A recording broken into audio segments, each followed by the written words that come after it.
Ya hemos visto que desde la época romana existía el mimo y la pantomima. ¿Y ahora? Vamos a verlo.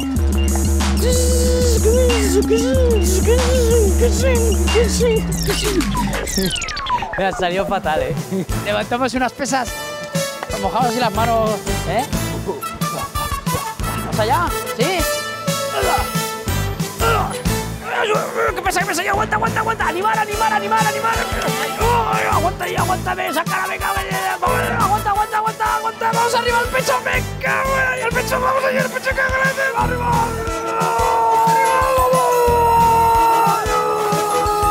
¡Aguanta ahí, fuerte! ¡Y los tiras al suelo!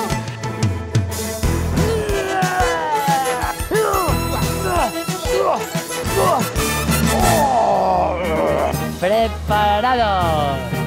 ¿Listos?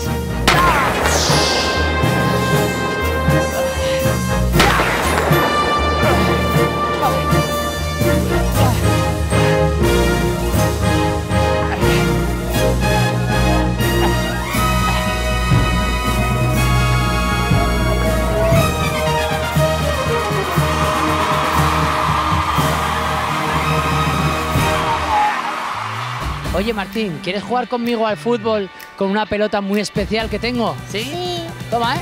¡Pum! ¡Pásamela! ¡Pásamela! ¡Ey! ¡Pum! ¡Pum! ¡Pum!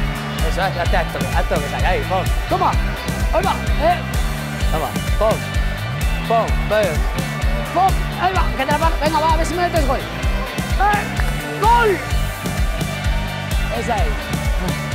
Vamos, dale, vamos, ahí, brasileño bueno. Venga, eso, dale, tira. ¡Pum!